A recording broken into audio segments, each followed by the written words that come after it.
learning. 116. Okay.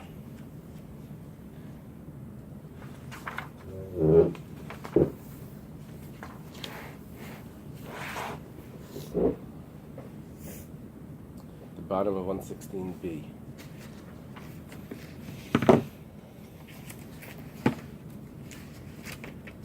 Getting close to the end. On Shabbos, we're supposed to finish the Masechta, and then Sunday we'll have a breakfast there, hopefully. Sunday we'll have a what's that? Breakfast. Oh, what time? Torah as well, No. but after Shachris. Yeah. If you stay for Shachris, we'll have a breakfast. What time will it be? Okay. I guess at 9 o'clock. So we're finishing Sunday. We're gonna finish We're going to finish on Shabbos. on Shabbos. Yeah. Wait. Oh, you're right. Wow. We'll give something for the breakfast. Yeah, I don't know how it's going to work. Rabbi Laufer said he's going to organize it. You know Rabbi Nice. Laufer? Love for I think I met. I'll give you his number. Okay. Okay. So where are we starting today, Rabbi? We're starting, there's two dots. It's Yeah. about 10 lines up from 116b. 10 lines up from the bottom. 116B. Yeah. It looks like that's the page. It looks like it's right there on that page. It starts with What's the first word on the? Kodshim Kalim Ne'acholim B'chol Yisrael. The first word on the line is Goiva. Oh, okay, gotcha. There's two dots. There's a colon there. Yeah? Okay. So what we've been learning about is at the different times when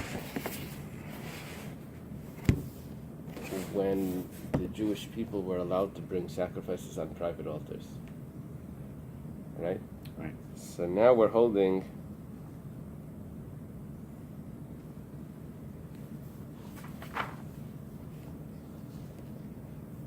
when the Mishkan was set up.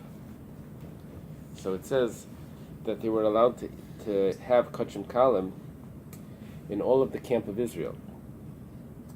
Those were the sacrifices like a shlamim that the owners eat, that they take it back home. Okay, so Amar Rav Huna b'chol makam Yisrael. Rav Huna says anywhere where the Jews were, they were allowed to. Now it sounds like that even if a fellow would leave the camp of the settlements of the Jewish people, he would leave. He would walk outside in the desert, take a stroll. He would still be allowed to eat it there. That's what it sounds like. B'chol makam Yisrael, wherever the Jews are. Aval machan lehavi, but it doesn't say that it needs to be in the camp. Eisvi Rav Nachman or Amalei Rav Nachman or Rav Huna. Rav Nachman says to Rav Huna, "Machanes b'midbar lehavi." You didn't have camps in the desert. It wasn't specific. There was a camp for the Jews. There was a camp for the Levium. There was a camp for the Shechina. But it was taught in a brisa. Kshem shemachanem b'midbar kach machanem b'Yerushalayim. The same way there were camps in the desert, so too there were camps in Jerusalem. What's his question? What is he asking? He's asking on the assumption that when Rav Huna says he switches from B'chol Machane Yisrael, he switches it to B'chol Mekaymis Yisrael. Now Mekaymis Yisrael sounds like that it wasn't a camp that was like marked off. It sounds like even if someone was outside, wherever a Jew was, he was allowed to eat it there. Okay, Al Machane is like okay. Sorry, thanks. So now we're saying, but we have a brisa that says just as there were camps in the desert, so too there were camps in Jerusalem. And Yerushalayim laharabayas, and from Jerusalem to the Temple Mount is considered Machane Yisrael. That's the city of Jerusalem was considered the camp of the Jews. Meharabayas l'shar Nikanar, from the Harabayas, which is the Temple Mount, the edge of the Temple Mount, until the gate of Nicanor, which is one section in to the temple, that's considered Machane Leviyah. Mikan ve'elach Machane Shechina. From the gates of Nicanor in, which is including the Kodesh and the Kedashim and the Mizbeach, all of that area would be Machane Shechina. The Heinim claim Midbar. That's the enclosure that we had in the desert. Would be the Machane Shechina. So it doesn't explain what the camps were in the desert, because that was probably obvious. There was the camp of the Yisrael, there was the camp of the Levium, and there was the camp of the Shechina. Ela ema b'chol makom machne Yisrael. Rather, it means wherever the Jewish people camped. So the question is Pshita. So then what's Rav Huna adding? We already said that's Machane Yisrael, the camp of the Jewish people. What's the correct text here? B'chol makaimas. You take out the word Ella. Okay. So the Gemara says, Ma'od the tema ifsul b'yaitze. What he means to say is that if the Jewish people traveled and someone offered a sacrifice, and then they had to pack up and travel. So when they're traveling, the meat that's meant to be in the Jewish camp is now taken on a journey. And there's a rule that if the meat leaves the place, it could become invalidated. So, now that they're traveling, does it become invalid? Or is it traveling together with the camp and it's no problem? What if an individual goes on his own? That's a problem.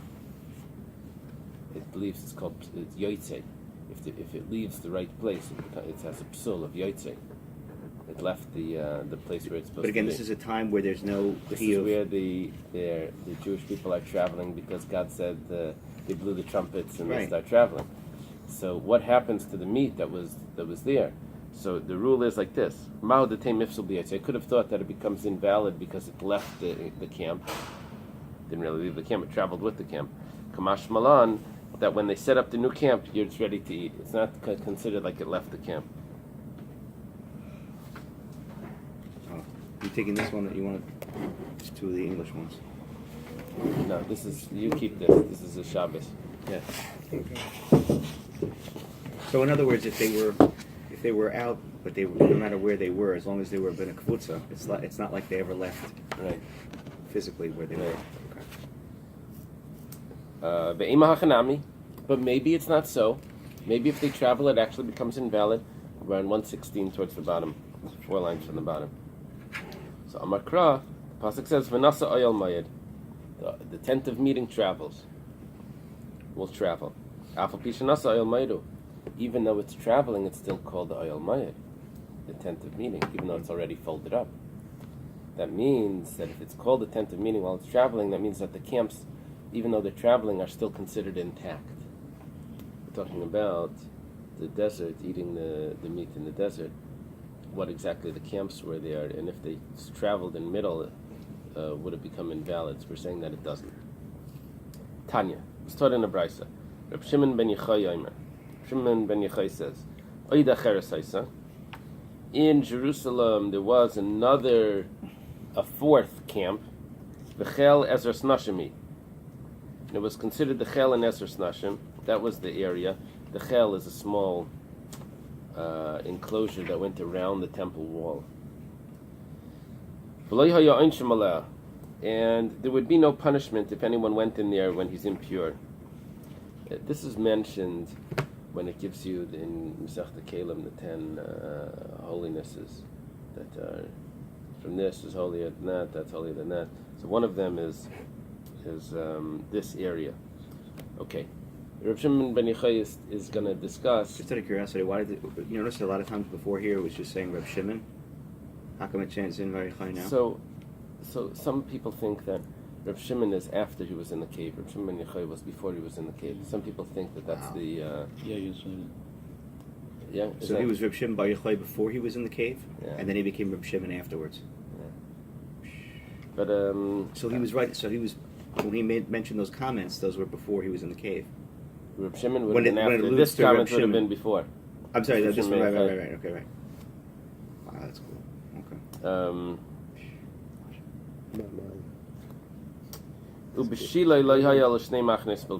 Okay, this is going to be the interesting thing. In Shiloh, it says that there were only 2 camps. That's what Shimon ben Yochai says. What are the 3 camps that there usually are? The camp of the Shechina, the camp of the Levium, and the camp of Yisrael. He says that in Shiloh there were only 2. So which one is going to give? Which one is going to? Which one wasn't there? So it says Haiminayu, Haiminayu Loihabi. Which camp was not there? This is Reb Shimon ben Yochai statement. We have to figure out which one he is referring to. So the Amirayim are discussing the statement of Rav Shimon ben Yochai. Amar Rabba. Rabba says, Mistaber de Machna Levia. What's the Aleph? Miyahavya. It must be that the Machna Levia was there.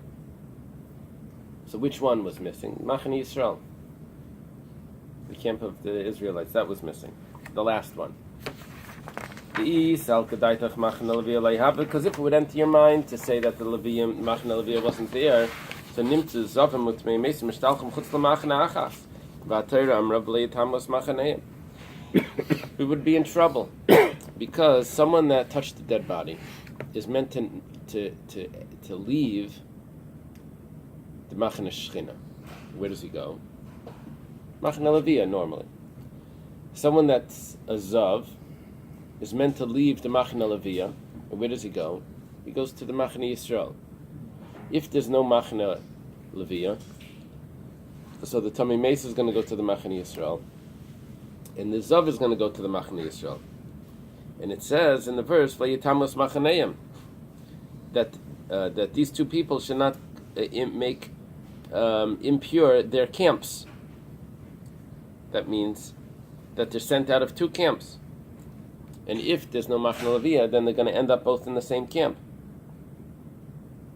It must be that there was a Machna Levia, and the way it would work is that a Zav would be sent out of the Machna Levia, and the Tamei Meis would be sent out of the Machna Shechina into the Machna Levia. And that way they're both in separate places. So there was a Machna Levia. There was always a Machna Levia. That's his proof that there's a Machna Levia. If there would be no Machna Levia, only a Machna Yisrael, if it jumped from Machna Shechina to Machna Yisrael, then both the Zav and the Tamei Meis would end up in the same place. So there's a Havamina that there could be a case where there wasn't Machna Levia? Well, yeah. So, Because we know that in Shiloh, according to Rav Shimon ben Yochai, there's missing one camp. Oh, right. The question is which one.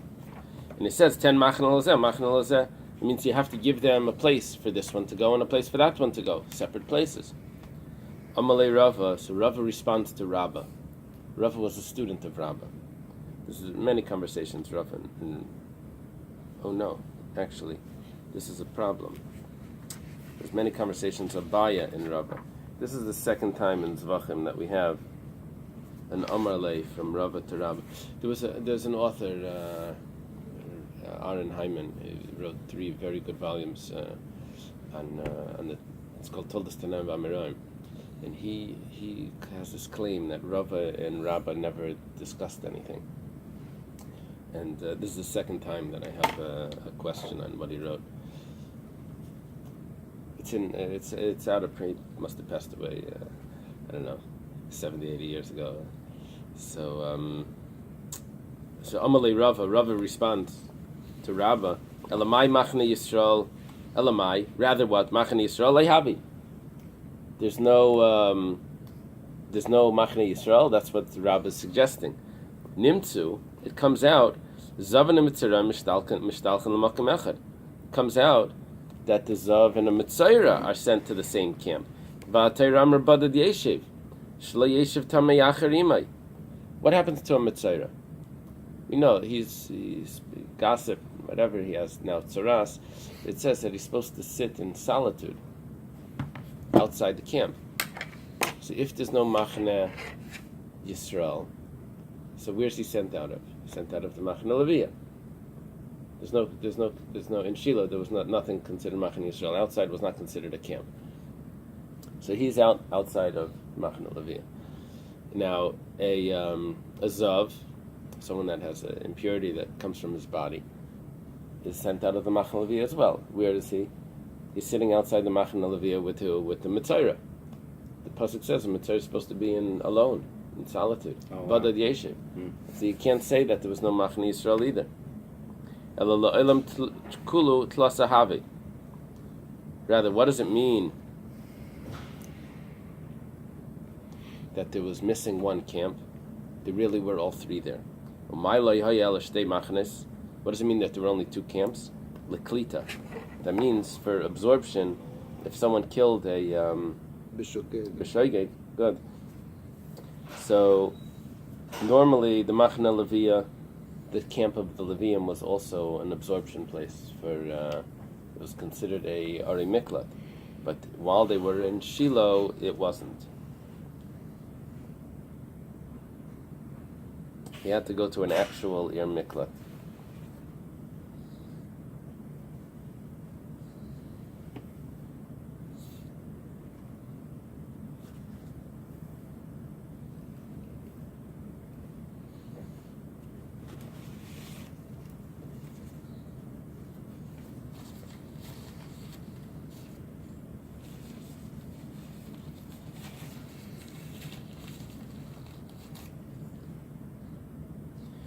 There's something unclear in this Gemara.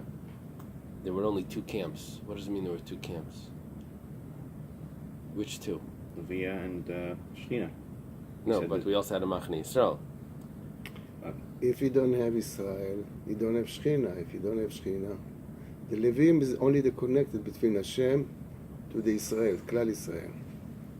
אז חייב להיות פה שזה הלוויים, הם היו כרגע בחוץ, אבל איך מי שירת בבית המקדש? הלוויים היו משרתים, אז יש פה בעיה. Yeah, but now the Gemara answers that what it's talking about is that we don't have we're missing an Ari Miklat. Mm-hmm. Usually the Machane Leviah would be a place for someone that killed b'shogeg, someone that killed by accident. He would run to a city of refuge, and he had an option. He could go to a regular city of refuge, or he can go to the city of the Levium. That was also city of refuge. Our Gemara says that we only have two cities of refuge. Two cities of refuge, where you get two from. Okay, I get you're missing the Levium.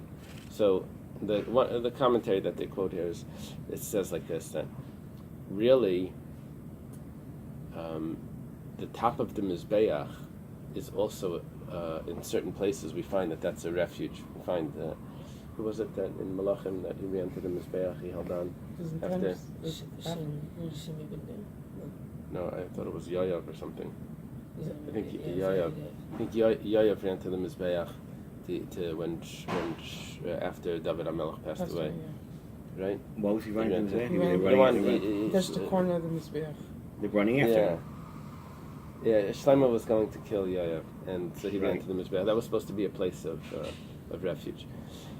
So that's one, and then you have the 48 cities that are in the towns of Yisrael that are also. So you have two places of cities of refuge, but normally you had three because the Levium was also a place of refuge.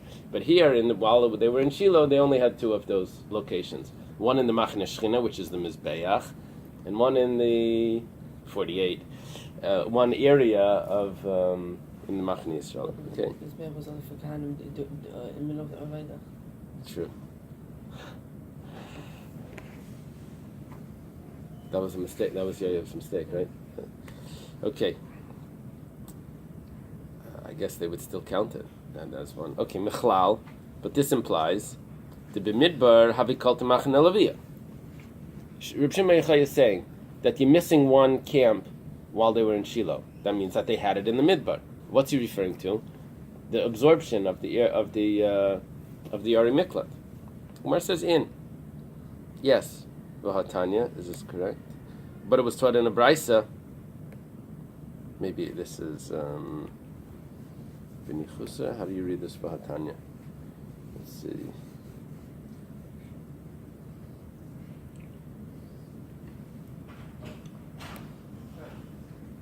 Yeah, Vahatanya. And this is actually taught in a Braisa already. V'samti l'cha makim. Is it l'cha? V'samti l'cha makim. I will give you a place as a place of refuge that the person that kills by accident will go there. So what does it mean? That you'll be able to separate Ari Miklat, and Moshe Rabbeinu actually did before they came into the land of Israel. He separated the three cities on the other side of the Jordan.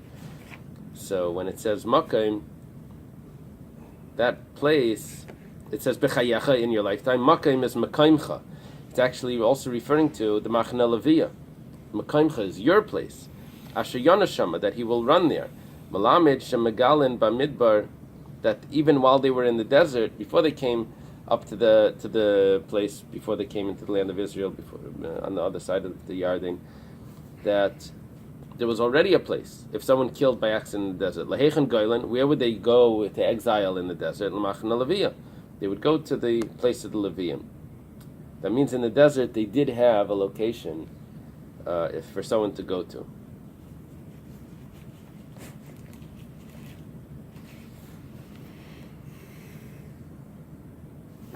Okay. Mikan Amru. From here it's been said that Ben Levi Shaharag, if let's say a Levi kills by mistake, Goyla miplach leplach, he can go from one city that he lives in to another city of Levium where other Levium live. He goes to his cousins. Because the cities of the Levium were cities of refuge. V'im gala lepal chai, but let's say he just moves in his city itself, he moves around the corner, killed by accident, he has to run to a city of refuge. He just moves around the corner. So the rule is palchai kaltai. His own city will also absorb So these, him. I'm sorry, but these three cities that are spoken about that are cities of refuge are specifically Levia. You know, what it says the three that No. you said that. Those were three that Moshe actually separated. But also, there were also in the desert the area of the Levium themselves, which was surrounding the place of the Shechina. That was also an absorption area. So there was four at that. Yeah, Okay. there was the general one, and then there were those three. Okay. Now we're talking about in the land of Israel. We're talking about it. Okay, Mikra. Where do you see this from? That he's able to go to his own place, his own city, his own village, and it's going to absorb him. Ravacha Brei de Rav Ika. Ravacha, the son of Rav Ika, says, Ki be'ir meklata yeshev. Ir shekalat tekfar.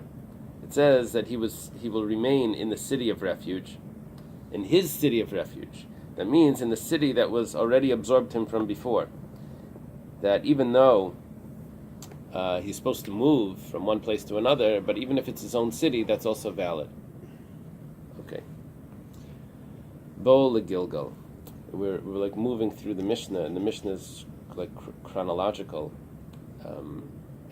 First, before there was the Mishkan, then there was with the laws after the Mishkan was built, then there was when the Jewish people came into the land of Israel, and when they first came to the land of Israel, they were in Gilgal.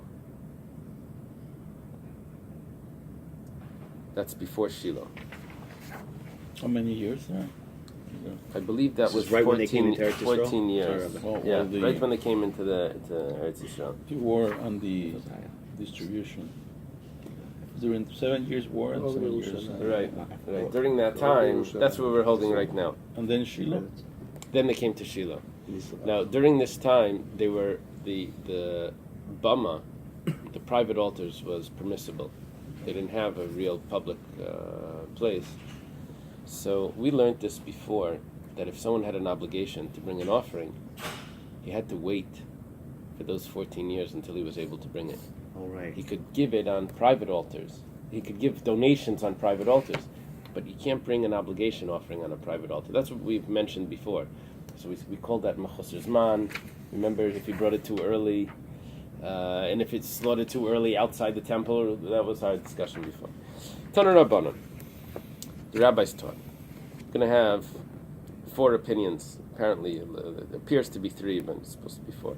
Kol nider v'nidev hayakariv babama. Anything that was donated was brought on a bama. The difference between neder and nadav is neder says, I promised. Which one is harizu? One of them is harizu. One of them is hare alai. One of them says, behold, this animal will be brought as a sacrifice. Another one says, I pledge on myself, for myself to bring a sacrifice. But basically, they're donations. The difference would be if it gets lost. If he says, I pledge, without saying specifically, if it gets lost, he has to bring another one. If he says specifically one, then if it gets lost, then okay, it got lost. I didn't pledge a different one.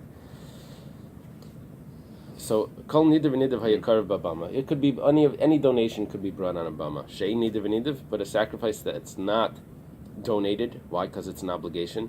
In karav babama, it's not brought on a bama, a private altar. Mincha unaziris krevim babama. Karban mincha. that means it's made out of flour.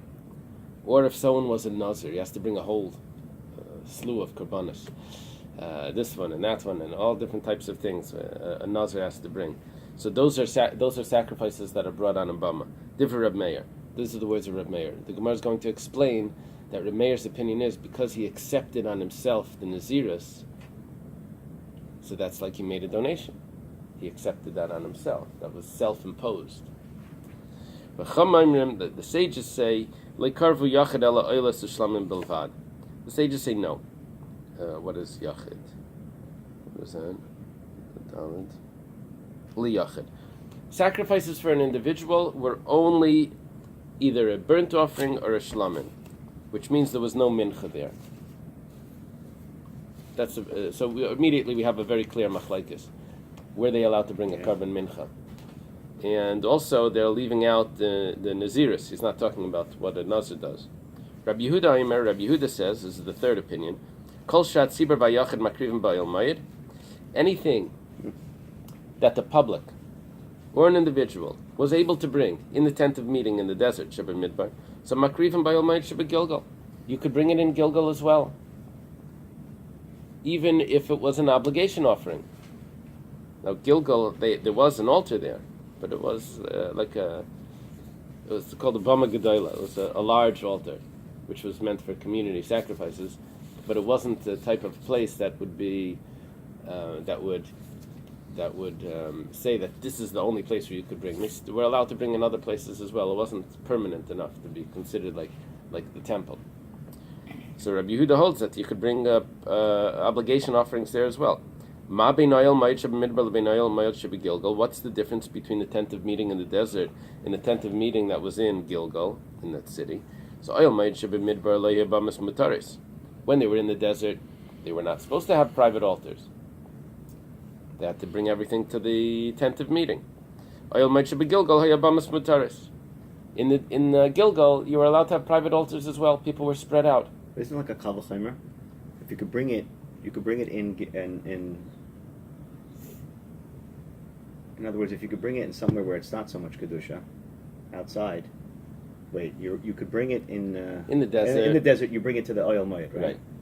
No private altars. No private altars. In Gilgal. But now that it's not a kavachimer. But now that there's the kedusha is there, even though there's no Beis Hamikdash, right? Maybe that allows it to be. Can you say because in the desert it wasn't so holy. Now that you're in Eretz Yisrael, even though you're not in not in the specific place where you have to do it, but you can do it anyway because it's like kedusha of Eretz Yisrael.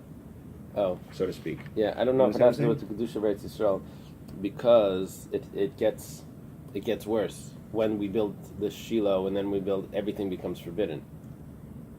No, but I'm saying you were outside. You weren't allowed. You could only go to the oil moed, right? Uh-huh. Now you're in Eretz Yisrael, so even though there's no Beis Hamikdash, but it's a holier place. So you want to say everywhere it's allowed? I'm saying you could do it everywhere as long as you until the 14 years later when you have to do. I don't know. Right. I think the easiest way to understand it, to put it in perspective, was that they didn't have a real permanent location. Everyone they were traveling and conquering and all of this, right. And it was allowed wherever they were to bring a sacrifice. Same thing with Shmuel, when Hannah was taken to Hashem, they make a bama and they must sacrifice. No, that was in Shiloh. But before that, in the field, no? When he put the things and then they say she saw Malach Hashem. By Shimshon. By Shimshon's, by Manoach. Yeah. So where was that? Why were they allowed to bring a sacrifice there? Was that a personal one? Where was that? That must have been before Shiloh. Why were they allowed to bring a sacrifice there? By Shimshon. Oh, come on, Jeff. Wake up. Okay, we have to check that out. Why were they allowed to bring? Okay. Well, they say the doctor said that he was taking his test. They said, "What does the appendix do?" He says, "I knew. I just forgot." Okay. So in Gilgal, hayabamas mutaris, ubamasei shebereish gagai, Lo haya makriv ela oilo shlamim.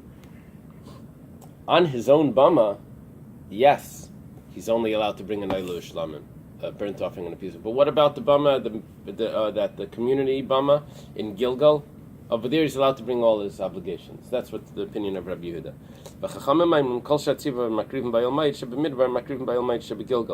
Anything that the community brought in the desert, the community brings in Gilgal, but the individual, no. But whether it's here or whether it's here, that means whether it's in the desert, in the Oil Mayit, or whether it's in the desert, in the Oil Mayit, or whether it's in Gilgal, whether it's a Bama or the Oil Mayit, they only brought an Oilo Shlamim. That's the opinion of the sages. Now the Gemara is going to ask that you said this opinion already of the sages first. Why do you repeat it again after Rabbi Yehuda? The Gemara is going to give us a difference between the two opinions. Reb Shimon Aimer. Reb Shimon says, "Af tzibale krivu ela psachim." Even the community would only bring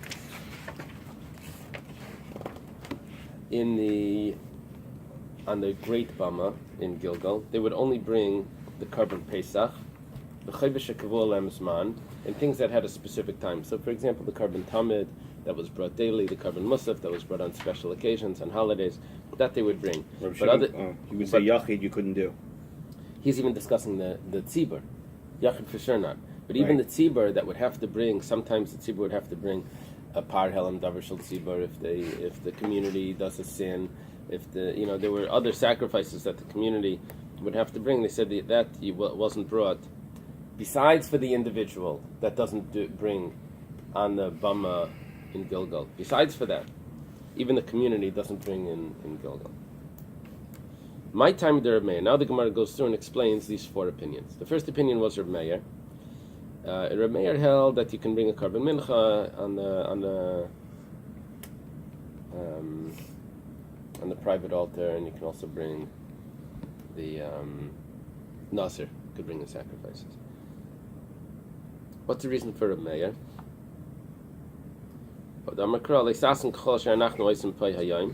This sounds like our parsha this week.